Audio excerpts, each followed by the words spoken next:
في سؤال نفسي أسألهولك. لو بعد 5 سنين صحيتي من النوم ولقيتي إن حياتك بقت بالظبط بالشكل اللي انت بتحلمي بيه، الشغل اللي نفسك فيه، الشخصية اللي كنت عايزة تبقيها، الراحة النفسية، الفلوس، الثقة، حتى شكلك بقى أقرب للصورة اللي كنت بتحلمي بيها، هتحسي بإيه؟ غالبا أول إحساس هيكون ياه، أخيرا. طيب خليني أسألك السؤال الأصعب، ايه اللي مانع اللحظة دي انها تبقى من النهاردة؟ مش بكرة، مش اول الشهر، مش اول السنة، ليه مش دلوقتي؟ اهلا بيكي، انا نوران، ودي مساحة هادية بنتكلم فيها من القلب للقلب. ولو دي اول مرة تسمعيني فاتمنى في الحلقة دي تكون سبب يخليكي ترجعي تاني، لان وعد مني كل حلقة هنا هتسيب جواكي فكرة تغير حاجة في حياتك. كلنا عندنا احلام، واحدة نفسها تبقى مستقلة، وواحدة نفسها تبدأ مشروع، وواحدة نفسها تخس، وواحدة نفسها تحفظ قرآن، وواحدة نفسها تبقى مشهورة، وواحدة نفسها تتجوز، وواحدة نفسها تسافر، وواحدة نفسها تصالح نفسها. لكن الغريب إن الأحلام عند أغلب الناس بتفضل أحلام. عارفة ليه؟ لأن الناس فاكرة إن تحقيق الحلم بيبدأ لما الظروف تتحسن، وده أكبر خدعة ممكن العقل يقنعنا بيها. لما يبقى معايا فلوس، لما يبقى عندي وقت، لما نفسيتي تتحسن، لما الناس تبطل تنتقدني، لما الاقي الشخص اللي يشجعني. كلها جمل شكلها منطقي، لكن الحقيقة هي مجرد تأجيل محترم. خليني أقولك حاجة يمكن محدش قالها لك قبل كده. الحلم مش بيضيع مرة واحدة، الحلم بيموت بالتقسيط. كل يوم بتأجلي فيه خطوة، كل مرة بتختار الخوف بدل المحاولة، كل مرة بتقولي لسه مش جاهزة، بيموت جزء صغير من الحلم، لحد ما يجي يوم وتقولي كان نفسي. وأقصى جملة في الدنيا مش أنا فشلت، أقصى جملة هي أنا ما حاولتش. بصي حواليكي، كل إنسانة ناجحة بتشوفها دلوقتي كان في وقت كانت مبتدئة، كانت بتتلخبط، كانت بتخاف، كان في ناس بتضحك عليها، لكن الفرق الوحيد إنها كملت، مش لأنها أشطر ولا لأنها أذكى ولا لأنها محظوظة، لكن لأنها أخدت خطوة وبعدين خطوة وبعدين خطوة. إحنا للأسف اتربينا على فكرة غريبة جدا، إن النجاح لازم يبقى كبير، لازم أول فيديو ينجح، أول مشروع يكسب، أول محاولة تنجح. لكن الحياة عمرها ما كانت كده. الحياة بتكافئ الاستمرار، مش البدايات المثالية. ممكن أقولك سر؟ أوقات كتير النسخة اللي نفسك تبقيها مستنياكي، لكن بينك وبينها قرار واحد، قرار إنك تبطلي تستني الحياة تتغير وتبدأي انت اللي تغيريها. مفيش حد هيجي ينقذك، مفيش حد هيصحى الصبح يحقق حلمك بدالك، ومفيش حد هيعيش حياتك غيرك. وده يمكن يخوف، لكن في نفس الوقت مريح جدا، لأن معنى كده إن مفتاح التغيير في إيدك. عارفة أكتر حاجة بتوجع؟ إن السنين بتعدي، سواء اشتغلنا على حلمنا أو فضلنا قاعدين مكاننا. السنة الجاية هتيجي، بعد 5 سنين هيجوا. السؤال الوحيد، انت هتوصل لهم بنفس النسخة ولا بنسخة جديدة؟ يمكن وانت بتسمعي الحلقة دي حاسة ان حلمك بعيد، يمكن فقدت الأمل، يمكن حاولتي قبل كده وفشلتي، يمكن حد قالك انك مش هتعرفي. بس عايزة اقولك حاجة، ما تسمعيش لكل الأصوات دي، واسمعي الصوت صغير جواكي، الصوت اللي لسه مؤمن انك تقدري. طالما لسه الحلم جواكي يبقى لسه اوانه. وفي نهاية الجزء ده عايزاكي تعملي حاجة بسيطة. اقفلي عينك لمدة 10 ثواني وتخيلي نفسك بعد 5 سنين لو فضلتي مأجلة كل حاجة هتكوني حاسة بإيه. وبعدين تخيلي نفسك لو بدأت من النهاردة حتى بخطوة صغيرة جدا. ايه الفرق؟ الإجابة دي هي بداية رحلتك. وفي الجزء اللي جاي هنجاوب على سؤال مهم جدا، هو انت اصلا بتحلمي بحلمك ولا بتحققي حلم حد تاني؟ لان اوقات كتير بنجري سنين وفي الاخر نكتشف اننا كنا رايحين في الاتجاه الغلط. قبل ما نتكلم عن تحقيق الاحلام لازم نقف عند سؤال مهم جدا، هو انت بتحاولي تحققي حلمك ولا بتحاولي ترضي الناس؟ السؤال ده شكله بسيط لكن ممكن يغير حياتك كلها، لأن في ناس بتعيش عمرها كله تذاكر علشان أهلها قالوا، تشتغل شغلانة مش بتحبها علشان شكلها حلو قدام الناس، تلبس بطريقة مش شبهها، تتجوز في وقت هي مش مستعدة فيه، وتقارن نفسها بغيرها كل يوم، وفي الآخر تحس بفراغ غريب رغم إنها عملت كل اللي المجتمع كان عايزه. طب ليه؟ لأنها نسيت تسأل نفسها أنا عايزة إيه؟ عارفة أكتر حاجة بتسرق أحلامنا؟ المقارنة. كل يوم تفتحي السوشيال ميديا تشوفي واحدة عندها عربية، واحدة فتحت مشروع، واحدة بقت مليونيرة، واحدة سافرت، واحدة اتخطبت، واحدة عندها 1,000,000 متابع، وفجأة تحس إنك متأخرة. لكن الحقيقة إنك مش متأخرة، انت بس بتقيسي حياتك بخط سير شخص تاني، وده ظلم كبير لنفسك. كل إنسان له توقيته وله ظروفه وله رحلته، مش معنى إن حد وصل قبلك إنك مش هتوصلي، ومش معنى إنك لسه في البداية إنك فشلتي. خليني أحكيلك حاجة. تخيلي إنك ماشية في طريق ولقيتي ناس كلها تجري ناحية اليمين، هتجري معاهم؟ غالبا حتى لو مش عارفة هم رايحين فين. وده اللي بيحصل مع ناس كتير. كل الناس داخلة مجال معين يدخلوه، كل الناس عايزة تبقى مشهورة يبقوا مشهورين، كل الناس بتجري فهم كمان يجروا من غير ما يسألوا أنا أصلا عايز أوصل لفين. في فرق كبير بين الحلم الحقيقي والرغبة في إثبات نفسك للناس. الحلم الحقيقي لما تعمليه تحس براحة، أما الحلم المزيف حتى لو حققتيه هتفضلي حاسة إن في حاجة ناقصة.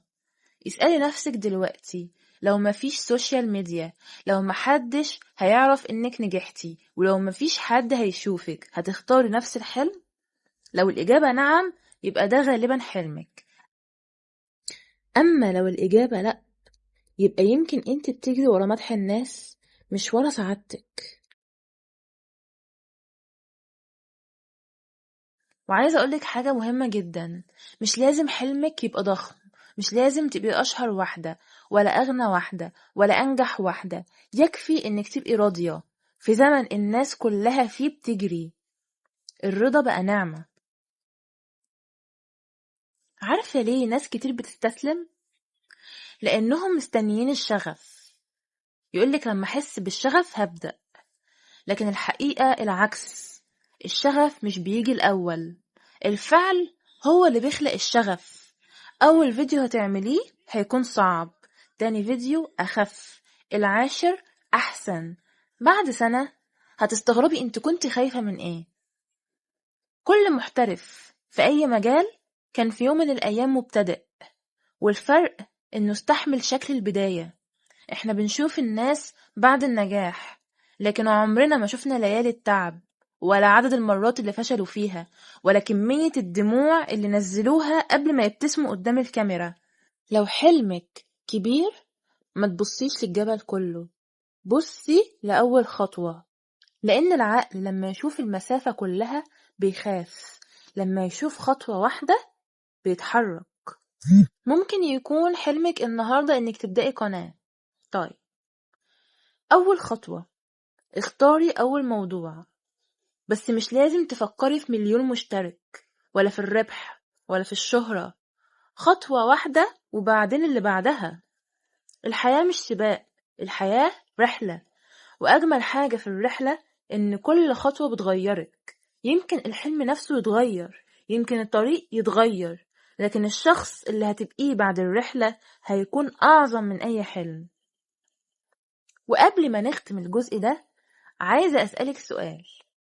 لو كنت متأكدة 1,000,000% إنك مش هتفشلي، إيه أول حاجة كنت هتعمليها؟ جاوبي بينك وبين نفسك، لأن غالبا دي أول خطوة لازم تبدأي بيها. وفي الجزء اللي جاي هنتكلم عن أخطر 5 أعداء بيقتلوا أي حلم قبل ما يبدأ: الخوف، التسويف، الكمال، كلام الناس، الشك في النفس. وده الجزء اللي ممكن يغير طريقة تفكيرك بالكامل. في حاجة لازم تعرفيها: مشكلتك غالبا مش إنك ما عندكيش حلم، ولا إنك مش شاطرة، ولا حتى إن الظروف ضدك. المشكلة الحقيقية إن في 5 أعداء قاعدين جواكي، كل يوم بيسرقوا منك خطوة، ولو معرفتيش تتعاملي معاهم هتفضلي كل سنة تقولي إن شاء الله السنة الجاية. أول عدو هو الخوف. الخوف بيجي في صورة أسئلة: طب لو فشلت؟ طب لو الناس ضحكت عليا؟ طب لو محدش شاف الفيديو؟ طب لو خسرت فلوسي؟ لكن عمرك سألت نفسك السؤال العكسي؟ طب لو نجحت؟ ليه عقلنا دايما بيتخيل أسوأ احتمال وما بيفكرش في أفضل احتمال؟ الخوف عمره ما اختفى من حياة أي ناجح، الفرق إن الناجحين مشوا وهو معاهم. الشجاعة مش إنك ما تخافيش، الشجاعة إنك تعملي اللي خايفة منه. العدو التاني هو التسويف. التسويف ذكي جدا، عمره ما يقولك ما تعمليش، هو يقولك اعملي بس بكرة، وبكرة يبقى الأسبوع الجاي، والأسبوع الجاي يبقى الشهر الجاي، وفجأة تكتشفي إن سنة كاملة عدت والحلم لسه مكانه. لو كل يوم أجلتي 10 دقايق هتأجلي سنين من عمرك. ابدأي حتى لو ب10 دقايق، ال10 دقايق دي ممكن تغير حياتك. العدو التالت هو الكمال، ودي مصيبة ناس كتير. لما أجيب كاميرا أحسن، لما أخس، لما أتعلم أكتر، لما يبقى صوتي حلو، لما أبقى جاهزة. محدش بيبقى جاهز، كل الناس بدأت وهي ناقصة. وأجمل حاجة في البدايات إنها بتخليكي تتطوري. لو استنيت الكمال عمرك ما هتبدأي. العدو الرابع هو كلام الناس. ممكن أسألك سؤال؟ فين الناس اللي كنت خايفة من رأيهم من 5 سنين؟ غالبا كل واحد مشغول بحياته. احنا بندي رأي الناس أكبر من حجمه، والحقيقة الناس بتنسى بسرعة، لكن انتي مش هتنسي انك ضيعت حلمك بسببهم. خلي عندك قاعدة: اللي مش بيدفع فاتورة حياتك ما يحددش تعيشيها ازاي. العدو الخامس هو الشك في النفس. يمكن ده أخطرهم، لأنك مهما خدتي كورسات ومهما اتعلمتي، لو جواكي صوت بيقول انتي مش هتقدري هيفضل يعطلك. لكن عايزة أقولك حاجة: الثقة بالنفس مش بتيجي قبل النجاح، الثقة بالنفس بتتبني بعد كل خطوة. كل مرة تعملي حاجة كنت خايفة منها الثقة تكبر، كل مرة تقعي وتقومي الثقة تكبر، كل مرة تكملي رغم التعب الثقة تكبر. الثقة مش هدية، الثقة نتيجة. يمكن تكون دلوقتي شايفة ان الطريق طويل، بس صدقيني الطريق هيعدي، سواء مشيتي فيه او لأ. بعد سنة هتبص لورا، يا اما تقولي يا ريتني كنت بدأت، يا اما تقولي الحمد لله اني بدأت. والفرق بين الجملتين قرار هتاخديه النهاردة. اسمعي الجملة دي كويس واحتفظي بيها: مش لازم تبقي عظيمة علشان تبدأي، لكن لازم تبدأي علشان تبقي عظيمة. قبل ما ننهي الجزء ده اعملي معايا اتفاق، من النهاردة كل ما الخوف يزورك قوليله تعالى معايا، بس مش هتسوق انت، لأن الخوف ممكن يركب جنبك لكن ما ينفعش يمسك عجلة حياتك.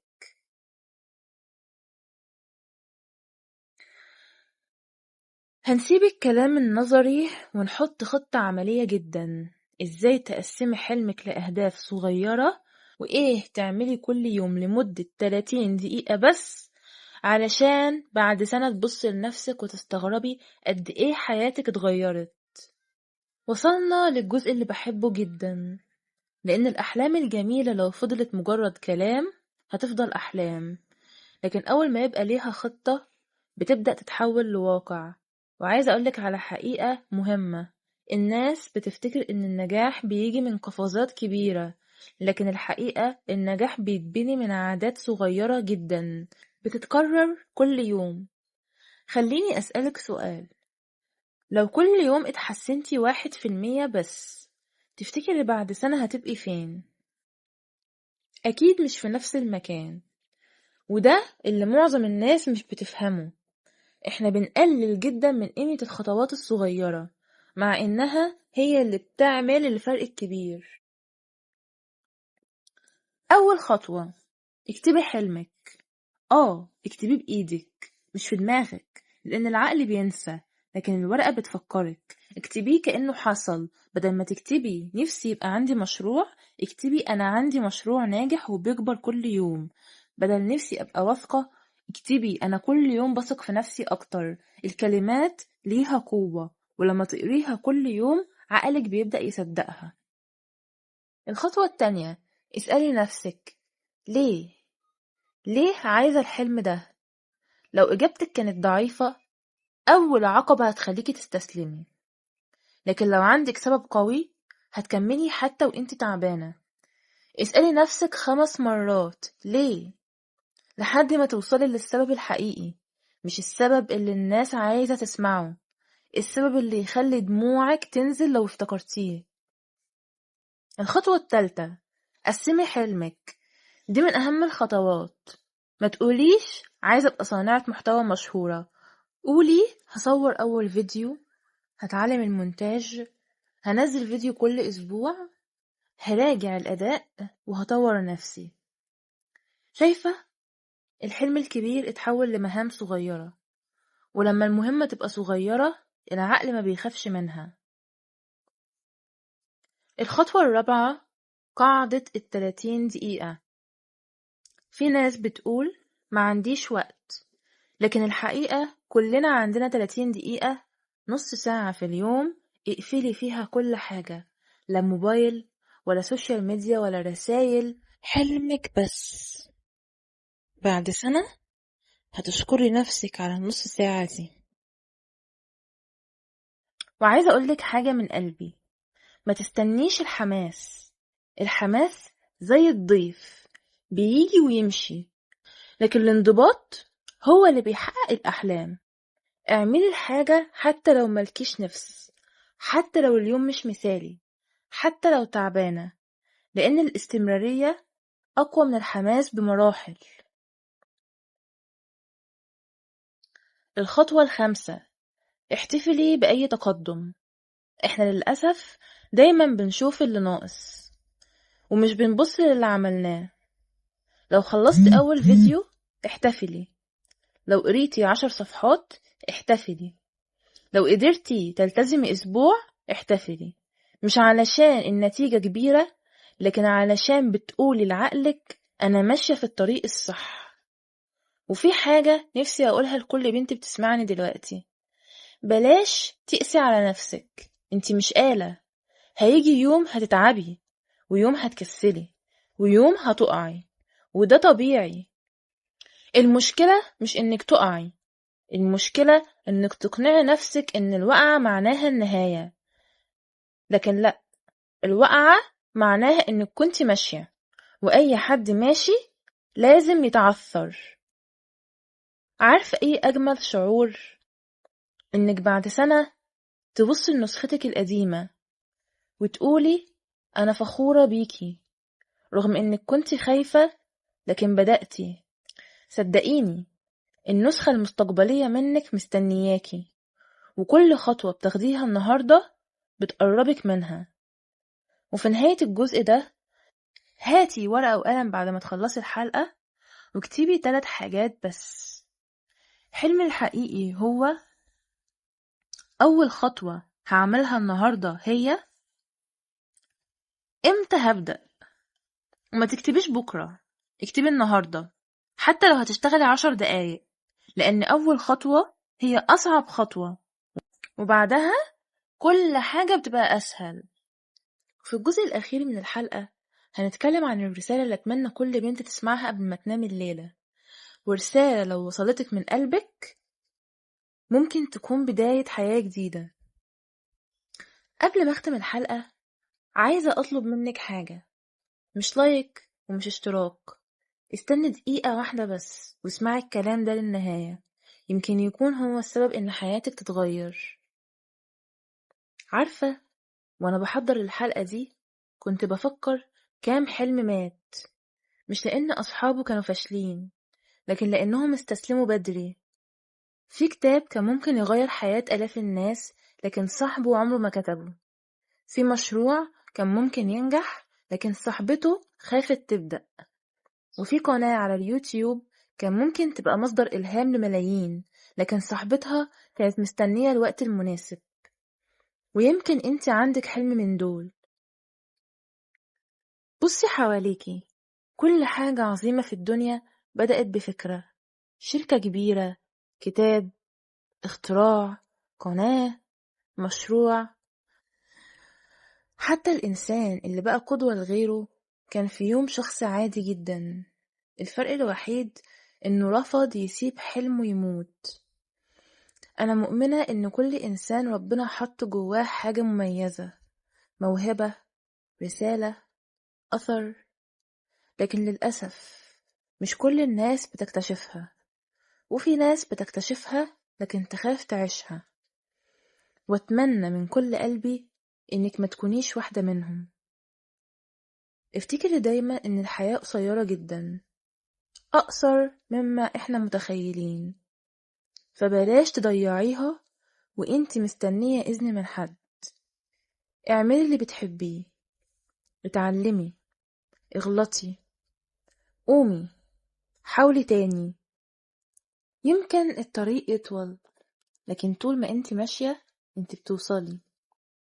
وفي حاجة نفسي تفضلي فاكراها طول عمرك، مفيش حد هيؤمن بيكي قبل ما انتي تؤمني بنفسك. ولو فضلت مستنية التشجيع ممكن تستنيه سنين. شجعي نفسك، قولي لنفسك كل يوم أنا لسه في البداية وده طبيعي. واوعي تفتكري ان النجاح معناه انك ما تقعيش. النجاح ان كل مرة تقعي تقومي اسرع من اللي قبلها. ولو في حاجة اتمنى الحلقة دي تسيبها لك فهي الجملة دي: ما تخليش النسخة اللي نفسك تبقيها تفضل مجرد خيال. ابدأي من النهاردة بخطوة حتى لو صغيرة، لان بعد سنة هتشكري نفسك انك بدأتي. ويمكن بعد 5 سنين ترجعي تسمعي الحلقة دي وتبتسمي وتقولي الحمد لله إني ما سمعتش للخوف. وقبل ما أمشي عايزة أسألك سؤال، لو بعد سنة من النهاردة رجعتي سمعتي الحلقة دي، إيه الحاجة اللي نفسك تكون اتغيرت في حياتك؟ اكتبيها في التعليقات، أنا بقرأ كل تعليق، ويمكن تعليقك يكون سبب يشجع بنت تانية تبدأ هي كمان. لو الحلقة لمست قلبك ياريت تدعميها بإعجاب، مش علشان الرقم لكن علشان المنصة توصلها لبنات أكتر يمكن يكونوا محتاجين يسمعوها النهاردة. ولو حسيتي وانتي بتسمعي انك لقيتي هنا مساحة شبهك، يبقى يسعدني جدا انك تشتركي في القناة، مش علشان العدد لكن علشان نبقى بنكبر سوا. كل أسبوع هيكون عندنا رحلة جديدة نتكلم فيها عن تطوير الذات والأنوثة والعلاقات والثقة بالنفس وتحقيق الأحلام، وكل حاجة تساعدنا نبقى نسخة أهدى وأقوى وأقرب لنفسنا. وأخيرا افتكري إن الأحلام مش بتتحقق في يوم، لكن بتتحقق كل يوم، كل خطوة، كل محاولة، كل مرة بتختاري فيها إنك تكملي بدل ما تستسلمي. أنا مؤمنة إن اللي وصل للحلقة دي للنهاية عنده حلم يستحق إنه يعيش عشانه، وأتمنى من كل قلبي إن أول خطوة في حلمك تبدأ بعد ما تقفلي الحلقة دي على طول. أشوفك الحلقة الجاية، وخليكي دايما فاكرة انتي أقرب لحلمك مما تتخيلي، بشرط إنك تتحركي.